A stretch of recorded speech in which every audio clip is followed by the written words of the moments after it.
Subura, Rome's most notorious slum, where the scent of fresh bread from nearby bakeries mixed with the stench of human desperation and open sewers.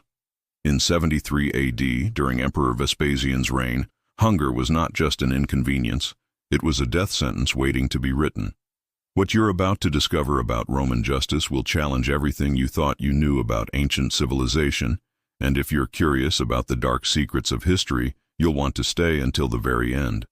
The narrow, winding streets of the Subura were a labyrinth of misery where five-story insulae, ancient Rome's version of apartment buildings, crammed families into single rooms without windows or sanitation. The wooden structures were fire traps, and the lower floors, paradoxically, housed the poorest citizens, while the wealthy lived in spacious villas on the hills above. This wasn't just poverty. This was systematic abandonment by an empire that demanded loyalty, but offered little in return. Marcus Flavius pressed his face against the cold stone wall, watching the baker's apprentice carry steaming loaves from the oven. His calloused hands, weathered from years of construction work on Vespasian's Colosseum, trembled not from cold, but from weakness. His stomach had been empty for 3 days, and the gnawing pain had become a constant companion, sharper than any blade. The irony wasn't lost on him. In the greatest empire the world had ever known, surrounded by marble temples and golden statues, a Roman citizen could starve mere blocks from the Forum while senators feasted on peacock tongues and wine from distant provinces. The morning market was beginning to stir, and Marcus could hear the familiar sounds of commerce. Vendors shouting their wares, cartwheels grinding against stone, the clink of coins changing hands. But for him, these sounds represented an impossible dream. A single loaf of bread cost what he would normally earn in half a day, and work had been scarce since the last building project concluded. The Roman legal system, codified in the 12 Tables centuries earlier, made no distinction between stealing a gold coin and stealing a piece of bread. Theft was theft, and the punishment was designed not just to punish, but to serve as a terrifying example to others. The concept of proportional justice, as we understand it today, simply didn't exist in ancient Rome. Roman law operated on the principle of deterrence through fear. If the punishment was horrific enough, others would think twice before transgressing. This philosophy extended beyond simple criminal law into the very fabric of Roman society. Slaves who displeased their masters could be crucified for minor infractions. Gladiators fought to the death for entertainment. Public executions were scheduled around religious festivals, turning state-sanctioned murder into holy spectacle.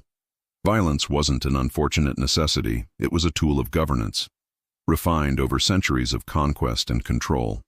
Archaeological evidence from Pompeii reveals bakeries with heavy iron gates and guard posts, not to keep customers out, but to keep desperate citizens from breaking in. Excavations have uncovered bakeries with guard chambers and narrow, defensible entrances designed specifically to prevent food theft. The economic reality was stark. While wealthy Romans enjoyed elaborate banquets with exotic foods from across the empire, dormice stuffed with honey, flamingo tongues, wine mixed with gold dust, the urban poor survived on a meager grain dole that often ran short. The grain dole itself was a political tool rather than genuine charity. Emperors used free bread distributions to maintain popularity among the masses, but the quantities were calculated to keep people alive, not satisfied. Citizens received roughly 2 pounds of grain per day, enough to stave off starvation but insufficient for health or energy. When the grain ships from Egypt were delayed by storms or politics, the poor faced immediate crisis. Marcus had received his grain ration 2 days ago, but it was gone now, shared with his sick neighbor whose children were crying from hunger. This act of compassion, so natural to human beings, had sealed his fate in a system that rewarded selfishness and punished generosity. Roman law made no allowances for altruism or desperation. It recognized only property rights and social order. When Marcus finally made his move, slipping through the shadows to grab a single loaf, he couldn't have imagined the horrific chain of events he was setting in motion. The baker's scream pierced the morning air. "Fur! Thief!" The word echoed through the narrow streets like a death knell, repeated by other merchants who had witnessed the crime. Within moments, the cry had spread through the market, and every eye was searching for the desperate man who had dared to challenge Roman law. The speed with which the alarm spread revealed another aspect of Roman society: collective responsibility for maintaining order. Citizens were expected to report crimes, apprehend criminals, and participate in the machinery of justice. Failure to do so could result in punishment almost as severe as the original crime. This created a society of mutual surveillance, where neighbors watched neighbors and survival often depended on betraying others. In Roman society, being caught stealing food carried a social stigma that extended far beyond the immediate punishment. Your family name would be tarnished, your children would bear the shame, and your descendants would carry the mark of dishonor for generations. Romans believed that criminal behavior was hereditary, passed down through bloodlines like physical traits. This meant that Marcus's actions would doom not just himself, but his entire lineage. The concept of family honor was so central to Roman identity that many preferred death to disgrace. Suicide was considered an honorable alternative to criminal punishment, and Roman history is filled with nobles who chose to fall on their swords rather than face trial. But for the poor, even this escape was denied. They lacked the social standing to make their deaths meaningful or the weapons to make them quick. But the social consequences were nothing compared to what the law had in store. The Roman legal system was designed to inflict maximum suffering while maintaining the appearance of civilized justice. Punishments were not random acts of cruelty. They were carefully calculated instruments of social control, designed by brilliant legal minds who understood exactly how much pain was necessary to maintain order. The urban praetor, responsible for administering justice in Rome, had seen countless food thieves brought before his tribunal. Marcus Lucius Severus was a career magistrate who had built his reputation on harsh but consistent enforcement of criminal law. To him, Marcus was not a desperate human being driven by hunger. He was a threat to the social order that kept the empire functioning, a crack in the foundation that could spread if not immediately sealed with violence. The punishment had to send a message that would echo through every slum, every marketplace, every corner where poverty and desperation lurked. It had to be public, memorable, and so terrible that the memory would suppress criminal impulses for months or years to come. This wasn't justice as we understand it. This was theater, with human suffering as the primary entertainment and social control as the ultimate goal. The Roman justice system operated on a principle that would shock modern sensibilities. Your social class determined not just your punishment, but how much pain you were expected to endure. As Marcus stood in chains before the praetor's seat, his fate was being decided not by the severity of his crime, but by the accident of his birth. The marble tribunal, adorned with carved fasces and imperial eagles, represented the absolute power of Roman law, a power that could transform a desperate act of survival into a death sentence. The courtroom itself was designed to intimidate. High ceilings amplified every sound, making whispers echo like thunder and reducing defendants to trembling shadows beneath towering columns. The praetor sat elevated on a platform, looking down at the accused like a god judging mortals. Behind him, scribes recorded every word in wax tablets, creating permanent records that would follow the condemned to their graves. Roman law divided society into distinct categories that determined not just social status but legal vulnerability. Honestiores, the upper classes, and humiliores, the lower classes. This wasn't merely about wealth. It was about fundamental human worth as recognized by the state. If Marcus had been born into a wealthy patrician family, stealing bread might have resulted in a fine measured in gold ore, temporary exile to a pleasant villa in the countryside, or perhaps simple house arrest with full access to servants and luxury. But as a plebeian with no political connections, no influential patrons, and no family wealth to leverage, Marcus faced the full brutality of Roman criminal justice. The law explicitly stated that punishments should reflect not just the crime, but the social status of the criminal. A senator who embezzled thousands of denarii might face exile, while a common citizen who stole a single loaf could face torture, mutilation, or death. This hierarchy extended even to execution methods. Patricians condemned to death could expect decapitation, quick, clean, and relatively merciful. Citizens of lower status faced crucifixion, a punishment specifically designed to maximize suffering and humiliation. Slaves had no legal protections whatsoever and could be killed by their masters for any reason or no reason at all. The most common punishment for food theft among the lower classes was flogging, but not the quick, merciful beating you might imagine. Roman flogging involved the flagrum, a specialized instrument of torture that modern reconstructions show was designed with scientific precision to inflict maximum pain without immediately killing the victim. The whip consisted of multiple leather thongs embedded with pieces of sharpened bone, metal spikes, and jagged stones that tore flesh from bone with each stroke. The flagrum's design revealed the sophisticated cruelty of Roman punishment.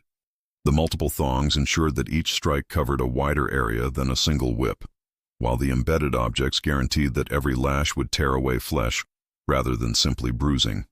Archaeological evidence from gladiator schools shows that professional flagellators were trained to vary their technique. Lighter strokes to prolong suffering, heavier blows to incapacitate, strategic targeting of nerve clusters to maximize agony. The number of lashes wasn't standardized by law. It continued until the magistrate decided the victim had suffered enough, or until they could no longer stand. This arbitrary system meant that a defendant's fate depended entirely on the mood, temperament, and political pressures affecting the presiding official. Some magistrates, seeking to build reputations for strictness, might order excessive beatings. Others, facing pressure from bread shortages or civil unrest, might make examples of food thieves to demonstrate their commitment to public order. Historical records from the time of Emperor Trajan describe cases where food thieves received anywhere from 20 to 100 lashes. Archaeological evidence from Roman cemeteries shows that many didn't survive the punishment. Skeletal remains bear witness to fatal injuries inflicted by judicial torture. Those who did survive were left permanently scarred, both physically and psychologically, serving as walking advertisements for Roman justice. Their mutilated backs became living billboards warning others about the consequences of challenging imperial law. But flogging was just the beginning of the Roman arsenal of cruelty.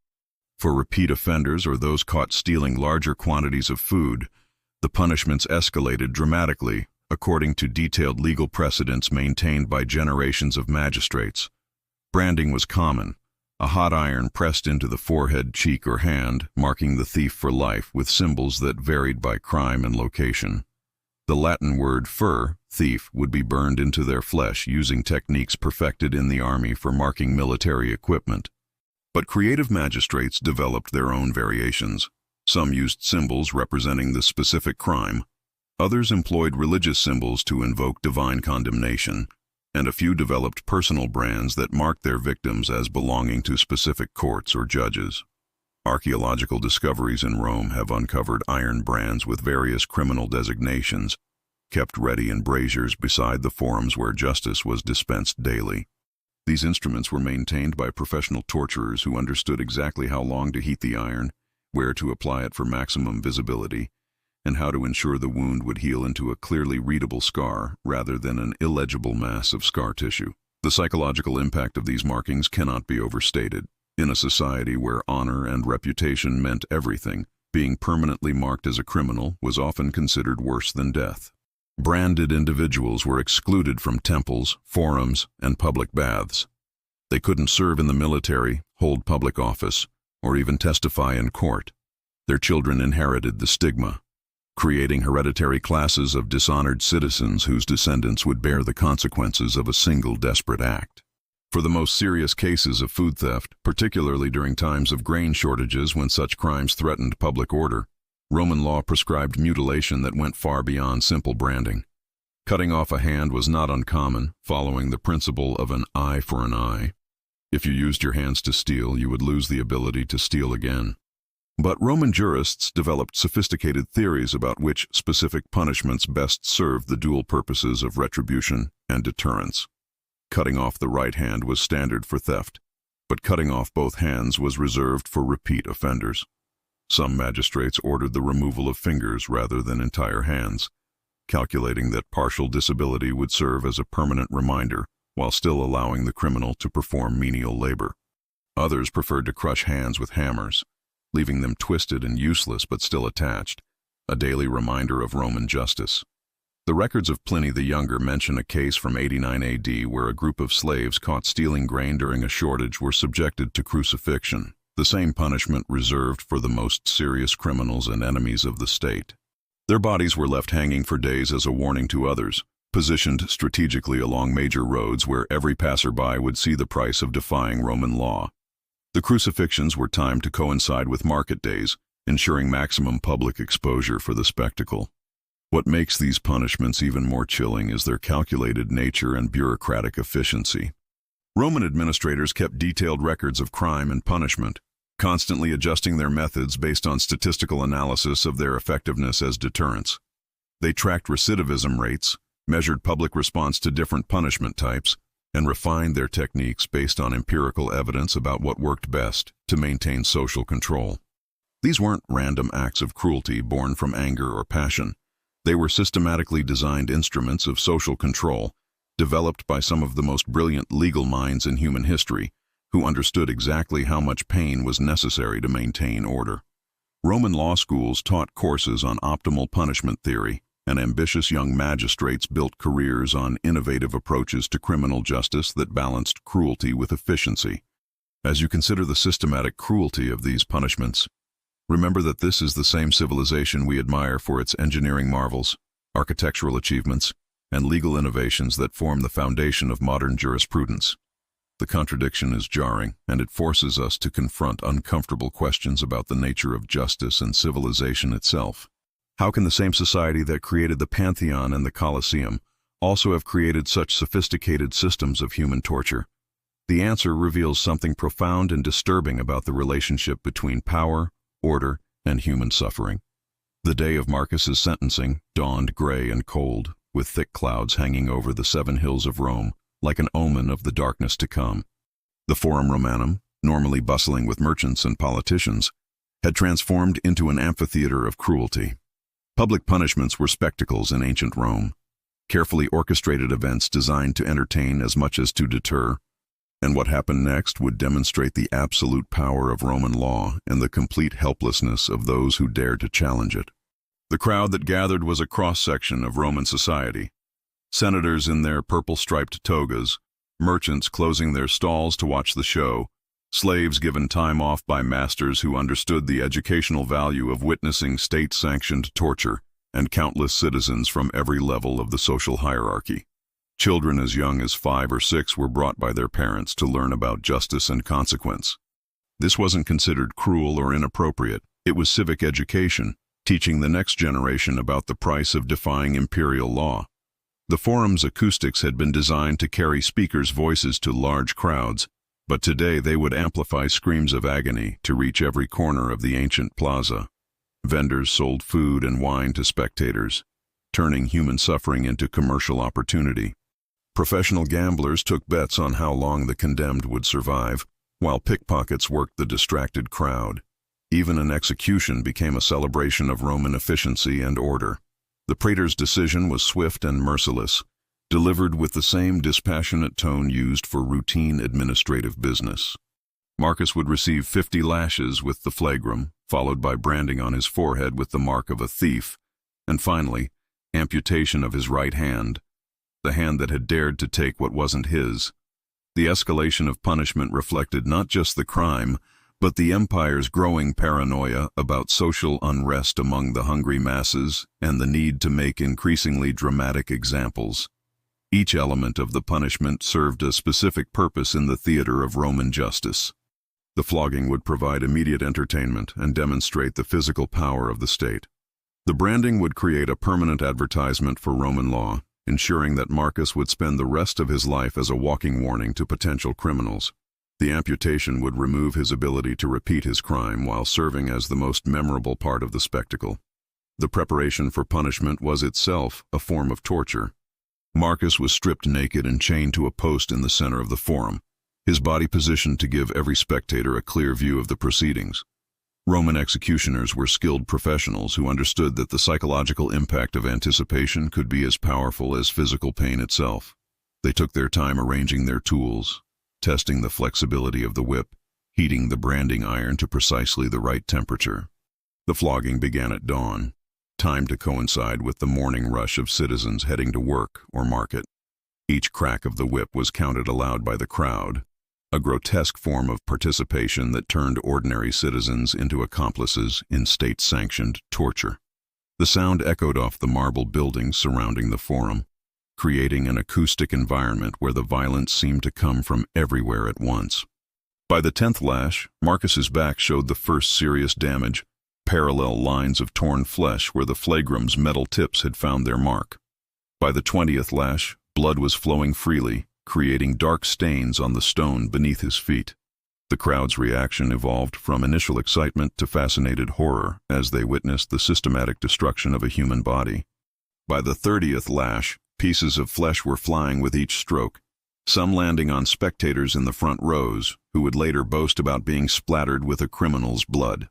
By the 40th, Marcus had stopped screaming, not from mercy or unconsciousness, but because his vocal cords had been damaged by the intensity of his cries. The final 10 strokes fell on a man who was barely conscious, held upright only by the chains that bound him to the post. The mathematical precision of Roman torture was on full display. 50 lashes had been calculated to inflict maximum suffering without killing. Though many didn't survive, this was considered an acceptable loss in service of the greater goal of deterrence. Professional executioners knew exactly how to strike to avoid fatal injuries while ensuring maximum pain and permanent scarring. But the Romans weren't finished with their methodical destruction. The branding iron, heated to white-hot perfection in a brazier that had been burning since before dawn, was pressed into Marcus's forehead with a sizzling sound that silenced even the bloodthirsty crowd. The smell of burning flesh mixed with the morning air, creating a sensory memory that would haunt witnesses for years to come and serve as a trigger for anyone who might consider similar crimes. The brand wasn't simply applied and removed. Roman techniques involved pressing and twisting the iron to ensure the deepest possible burn, creating scar tissue that would remain clearly visible for life. The executioner held the iron in place for exactly the right amount of time, too short and the mark would fade, too long and the victim might die from shock. This wasn't random cruelty, it was applied science in service of social control. The final act, the amputation, was performed by a military surgeon with the clinical precision of a battlefield medic, but without any of the mercy that might be shown to wounded soldiers. No anesthesia was provided, no wine to dull the pain, just the swift stroke of a blade designed to separate a man from his humanity, while keeping him alive to serve as a living example of Roman justice. The surgical technique was deliberately crude. A clean amputation might heal too well, so the cut was made with a saw rather than a sharp blade, creating a jagged wound that would never heal properly. The severed hand was immediately displayed on a spike as a warning, positioned where it would remain visible for days, while Marcus, somehow still alive, was left to crawl away and face a future where survival would be nearly impossible. These weren't isolated incidents confined to Rome or Marcus's specific case. Records from across the Roman Empire document thousands of similar cases, each adapted to local conditions and cultural expectations, but following the same basic pattern of escalating cruelty. In Gaul, thieves caught stealing grain were forced to work in the silver mines until they died from exposure to toxic minerals, a death sentence disguised as productive punishment. In Egypt, food thieves were sold into slavery specifically for the most dangerous occupations, working in quarries under the desert sun, diving for pearls in crocodile-infested waters, or serving as human pack animals in caravans crossing the Sahara. These punishments generated revenue for the state while ensuring that the condemned would die slowly and painfully, their suffering spread over months or years rather than concentrated into a single dramatic moment. In Britain, Roman administrators crucified Celtic rebels caught raiding Roman granaries, but with a twist that demonstrated their sophisticated understanding of psychological warfare. The crosses were positioned along Hadrian's Wall, where they would be visible to unconquered tribes, serving as warnings about the fate awaiting anyone who challenged Roman rule. The bodies were left to rot for weeks, becoming increasingly grotesque monuments to imperial power. In Germania, Roman commanders developed group punishments for collective food theft. When entire villages were caught hoarding grain during famines, they would select every 10th man for execution, the origin of the term decimation. But they refined the practice by forcing the condemned men's neighbors to perform the executions themselves, turning communities against each other and ensuring that the psychological trauma would prevent future resistance. The systematic nature of these punishments reveals something profound and disturbing about Roman civilization. This wasn't random cruelty born from anger, frustration, or sadistic impulses. It was calculated policy designed to maintain social order through terror, developed by brilliant administrators who understood human psychology and social dynamics better than most modern governments. The Romans understood that hunger could drive people to desperation, and their response was to make the consequences of that desperation so horrific that death from starvation seemed preferable to risking punishment. They created a system where the cure was worse than the disease, where the fear of punishment was more powerful than the pain of starvation. Perhaps most disturbing of all is how these brutal practices were normalized within Roman society and integrated into the fabric of daily life. Citizens didn't protest these punishments. They attended them as entertainment, brought their children to learn civic lessons, and discussed the proceedings over dinner as casually as they might talk about gladiatorial games or chariot races. Children grew up watching public tortures, learning that this was how justice worked, and that extreme violence was not only acceptable but necessary for maintaining civilization. The brutalization of food thieves became woven into the cultural DNA of Roman society, passed down through generations as an accepted part of what it meant to be civilized. Archaeological evidence suggests that these punishment practices continued for centuries, evolving and adapting to changing circumstances but never disappearing entirely. Even as Christianity began to influence Roman law in the later empire, the harsh treatment of food thieves persisted, now justified not just by secular law but by religious concepts of divine justice and righteous punishment. Christian theologians developed elaborate justifications for continuing these practices, arguing that earthly suffering purified the soul and that extreme punishments actually served God's will by deterring sin. The transition from pagan to Christian Rome didn't bring mercy. It brought new theological frameworks for justifying old cruelties. The legacy of Roman punishment extends far beyond the ancient world and continues to influence legal systems today. Many of the legal principles developed to justify these brutal practices influenced medieval European law and, through complex historical processes, shaped modern legal systems that still operate in courtrooms around the world. The idea that punishment should serve as a deterrent rather than rehabilitation, that public humiliation is an appropriate consequence for crime, that the state has the right to inflict physical suffering on citizens, that social class should influence legal treatment. All of these concepts trace their roots back to Roman legal philosophy and the precedents established in forums where men like Marcus were systematically destroyed. As we close this disturbing chapter of human history, we're left with uncomfortable questions about the nature of civilization itself and the relationship between order and cruelty. The same empire that gave us aqueducts that still carry water, roads that still guide traffic, and legal codes that still influence jurisprudence also gave us systematic torture and state-sanctioned cruelty refined into an art form. The Romans, who created architectural marvels that still inspire us today, the Pantheon, the Colosseum, the Forum, also created a justice system that turned human suffering into public entertainment and social control into an instrument of terror. They were capable of incredible beauty and incredible cruelty, often within the same institutions and sometimes within the same individuals. The story of Marcus and countless others like him serves as a stark reminder that technological and cultural advancement doesn't necessarily equal moral progress. In our modern world, where food insecurity still drives people to desperate acts and where legal systems still struggle with questions of justice and punishment, we would do well to remember the lessons of ancient Rome, not as a model to emulate, but as a warning of how easily civilization can become barbarism when we lose sight of our common humanity. The Romans believed they were the most civilized people on earth, just as we believe today that our societies represent the pinnacle of human development. But their story reminds us that civilization is fragile, that the institutions we trust can become instruments of oppression, and that the line between justice and cruelty is thinner than we might like to believe. If these stories of ancient injustice have moved you to think differently about history and its lessons, take a moment to reflect on how we can learn from the past to build a more just future.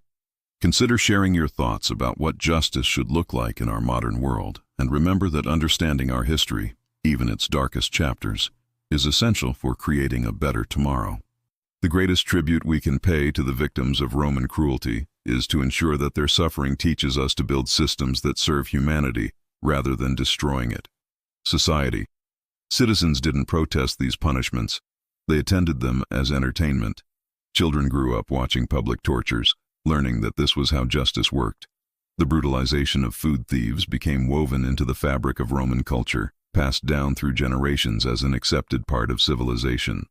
Archaeological evidence suggests that these punishment practices continued for centuries, evolving and adapting but never disappearing entirely. Even as Christianity began to influence Roman law in the later empire, the harsh treatment of food thieves persisted, justified now not just by secular law but by religious concepts of divine justice. The legacy of Roman punishment extends far beyond the ancient world. Many of the legal principles developed to justify these brutal practices influenced medieval European law and indirectly shaped modern legal systems. The idea that punishment should serve as a deterrent, that public humiliation is an appropriate consequence for crime, that the state has the right to inflict physical suffering. All of these concepts trace their roots back to Roman legal philosophy. As we close this disturbing chapter of human history, we're left with uncomfortable questions about the nature of civilization itself. The same empire that gave us aqueducts, roads, and legal codes also gave us systematic torture and state-sanctioned cruelty.